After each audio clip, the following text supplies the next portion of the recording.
اعوذ باللہ من الشیطان الرجیم بسم اللہ الرحمن الرحیم وَاضْرِبْ لَهُمْ مَثَلَ الْحَيَاةِ الدُّنْيَا، اور ان کے لیے ذرا بیان کیجئے ایک مثال دنیا کی زندگی کے لیے. کَمَاءٍ أَنزَلْنَاهُ مِنَ السَّمَاءِ، جیسے پانی کہ ہم نے اتارا آسمان سے. فَاخْتَلَطَ بِهِ نَبَاتُ الْأَرْضِ، اس کے ساتھ رل مل کر زمین کا جو سبزہ ہے وہ نکل آیا.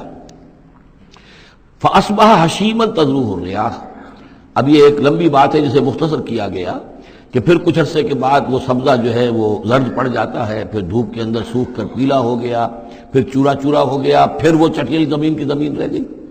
تو زندگی کا یوں سمجھیے کہ جیسے فصل لے لیجئے، کھیت کے اندر آپ نے بیج ڈالے ہیں، ہل چلایا ہے، پانی دیا ہے، اب فصل ہے، لہرا رہی ہے، ہریاول ہے، بڑا دل خوش کن منظر ہے. کچھ دنوں کے بعد اسی فصل کے اوپر جو زردی آ جاتی ہے، پھر وہ پک گئی ہے، اس کے بعد وہ کٹ جاتی ہے، کٹنے کے بعد پھر وہی منظر وہی ہے، وہی ویران منظر ہے. اور کہیں کہیں جو ہے وہ جو بھی توڑی کے تن کے کچھ پڑے ہوئے، اللہ اللہ خیر صلی اللہ. یہ جو سائیکل ہے، یہ پلانٹ لائف کی سائیکل ہے، 3 مہینے کی ہے، 4 کی ہے، 6 کی ہے، 7 کی ہے، یہی ہے نا.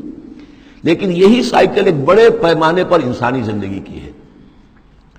ایک بچہ پیدا ہوا، اس وقت جو ہے بڑی خوشیاں منائی گئیں، پھر وہ بڑا جوان ہوا، قوی ہوا، طاقت والا ہوا، پھر اس کے اوپر ادھیڑ ابھر آ گئی، بال میں سفیدی آ گئی، چہرے پر جو ہے وہ جھریاں پڑنی شروع ہوئیں. اس کے بعد پھر اس پر موت وارد ہوئی، پھر اسے قبر میں اتار دیا گیا.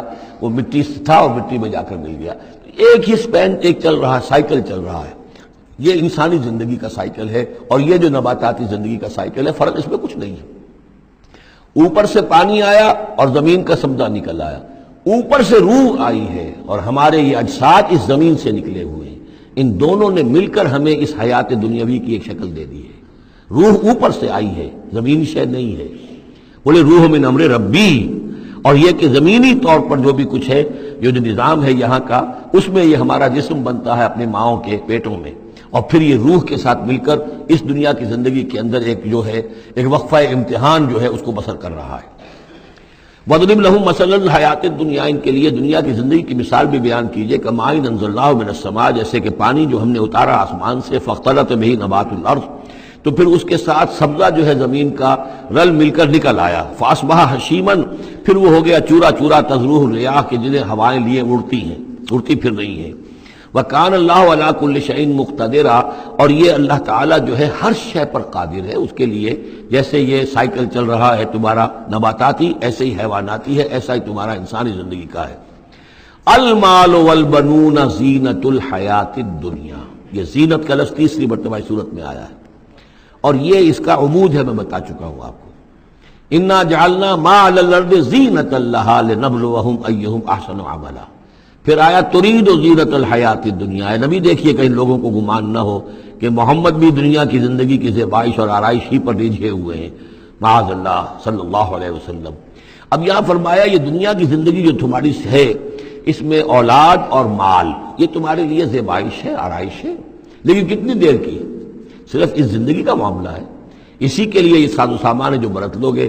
یہ رشتے جو ہیں یہ بھی یہاں ہی کے لیے ہیں. آخر میں تو ظاہر بات ہے کہ پھر جو ہے تمہیں اکیلے جا کر پیش ہونا اللہ کی عدالت میں. نہ کوئی باپ تمہارا ساتھ دے گا، نہ کوئی بیوی ساتھ دے گی، نہ کوئی بیٹا ساتھ دے گا. کلہم آتی ہے یوم القیامت فردا.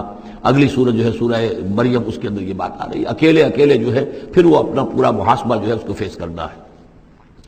المال والبنون زینت الحیات الدنیا، مال اور بیٹے یہ دنیا کی زندگی کی رونق ہے. والباقیات الصالحات، باقی رہنے والی تو نیکیاں ہیں. نیکی کوئی کمائی ہے اس 30 سال میں، 40 سال میں، 50 سال میں، تو ان کے لیے بقا ہے. مال کے لیے کوئی بقا نہیں ہے. الباقیات الصالحات خیر عند ربک ثواب، ربک ثواب و خیر عملا، وہ یقیناً بہتر ہیں تیرے رب کے نزدیک ثواب کے اعتبار سے، بدلے کے اعتبار سے بھی، اور توقع اور امید کے اعتبار سے. امید اگر کوئی لگانی ہے تو یہ مال اسباب سے نہ لگاؤ. امید اگر لگانی ہے تو اولاد سے نہ لگاؤ. امید لگانی ہے تو کوئی نیکی اگر ہے اور آخرت میں اس کا اجر و ثواب کی توقع ہے تو تمہارے لیے سہارا جو ہے اصل بننا چاہیے وہ. وَيَوْمَ نُسَيِّرُ الْجِبَالَ، اب یہ قیامت کا نقشہ کھینچا جا رہا ہے. اور جس دن کے ہم چلائیں گے پہاڑوں کو، وَتَرَى الْأَرْضَ بَارِزَةً، اور تم دیکھو گے کہ زمین بالکل ننگی ہو گئی ہے، کوئی اونچائی نہیں رہی، کوئی نیچائی نہیں رہی، کوئی اونچ نہیں، کوئی ٹیڑھ نہیں، کچھ نہیں، سیدھی چٹیل. پہاڑ چل جائیں گے تو آئی بات ہے کہ یہ اونچائیاں ختم ہو جائیں گی. وحشرناہم اور ہم ان سب کو جمع کریں گے. وَلَمْ نُغَادِرْ مِنْهُمْ أَحَدًا اور ان میں سے ایک کو نہیں چھوڑیں گے. کوئی بھی نسل انسانی کا جو حضرت آدم سے لے کر اور قیامت کے آخری ساعت تک جو لوگ بھی پیدا ہوں گے سب کے سب موجود ہوں گے. وَعُرِضُوا عَلَىٰ رَبِّكَ صَفًّا وہ پیش کیے جائیں گے اپنے رب کے سامنے صفیں باندھے ہوئے. لَقَدْ جِئْتُمُونَا كَمَا خَلَقْنَاكُمْ أَوَّلَ مَرَّةٍ یہ پہلے بھی مضمون آ چکا ہے. آ گئے ہونا ہمارے پاس جیسے کہ ہم نے پیدا کیا تھا پہلی مرتبہ. پہلی مرتبہ کب؟ عالم ارواح میں. وہ اکٹھے تھے سب کے سب. بعد میں جو دنیا میں پیدائش ہماری ہوئی ہے یہ تخلیق ہے دوسری مرتبہ. یہ زمینی تخلیق کے ساتھ روح کو جوڑ کر جو ہے یہ ہمارا در حقیقت یہ تخلیق ثانی ہے. تخلیق اول جو ہے وہ تو ہماری ارواح کی شکل میں ہوئی اور وہی شکل میں تھی کہ آدم سے لے کر اگر کل دنیا کی زندگی 15,000 برس ہو فرض کیجئے آدم کے بعد سے لے کر قیامت تک تو 15,000 برس تک جتنے انسان نسل آدم میں پیدا ہوئے بیک وقت وہ موجود تھے اس وقت بھی اور بیک وقت موجود ہوں گے قیامت کے میدان میں بھی. لقد جئتمونا آ گئے ہو ہمارے پاس کما خلقناکم اول مرہ جیسے کہ ہم نے پیدا کیا تھا تمہیں پہلی بار.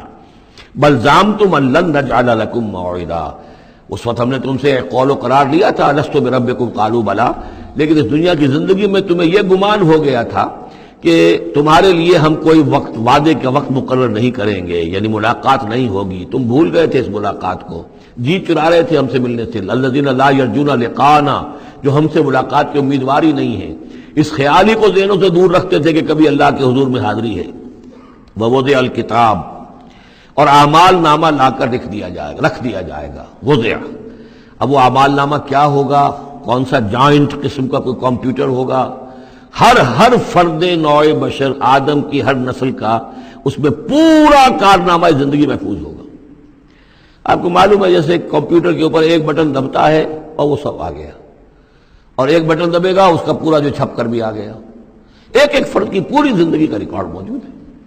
جیسا کہ میں نے کئی بار عرض کیا ان چیزوں کا ماننا اب جتنا آسان ہو گیا ہے آج سے 100 برس پہلے ماننا اتنا آسان نہیں تھا.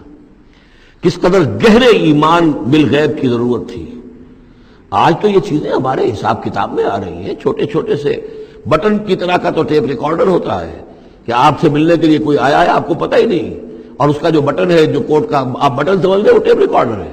وہ آپ کے ساتھ جو گفتگو ریکارڈ ہو رہی ہے آپ کو پتہ ہی نہیں. جو صورتحال یہ ہو چکی ہے ذرا لگائیے کہیں پر اور آپ کو معلوم ہوگا کہ آپ کی ساری گفتگو سن لیجیے آپ.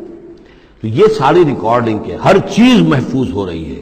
اعمال نامے میں ہر شے موجود ہے. ووضع الکتاب اور وہ لا کر اعمال نامہ رکھ دیا جائے گا. کہیں سے وہ کمپیوٹر شاید کس جگہ پر ہے اور وہاں سے وہ انسٹال جو ہے وہاں سے لا کر میدان حشر میں ٹکایا جائے گا. ووضع الکتاب فترى المجرمین مشفقین مما فیہ تم دیکھو گے اب مجرموں کو ڈر رہے ہوں گے کانپ رہے ہوں گے کہ اس میں کیا کچھ ہے. ویقولون اور وہ کہتے ہوں گے یا ویلتنا ہائے ہماری شامت ما لہذا الکتاب یہ کیسا اعمال نامہ ہے لا یغادر صغیرۃ ولا کبیرۃ اس نے تو کسی چھوٹی سی چھوٹی بات کو نہیں چھوڑا نہ کسی بڑی بات کو چھوڑا الا احصاها مگر یہ کہ اس کو محفوظ رکھا ہوا ہے. اس نے تو مائنیوٹس ڈیٹیلز کو بھی اومٹ نہیں کیا ہے. کیسا ہی اعمال نامہ ما لهذا الكتاب لا يغادر صغيرة ولا كبيرة الا احصاها ووجدوا ما عملوا حاضرا ما عملوا اور وہ پائیں گے جو بھی عمل انہوں نے کیا ہوگا اسے موجود. ولا يظلم ربك احدا تیرا رب کسی پر ظلم نہیں کرے گا. یہ تمہارے اپنے اعمال ہیں. صدق اللہ العظیم.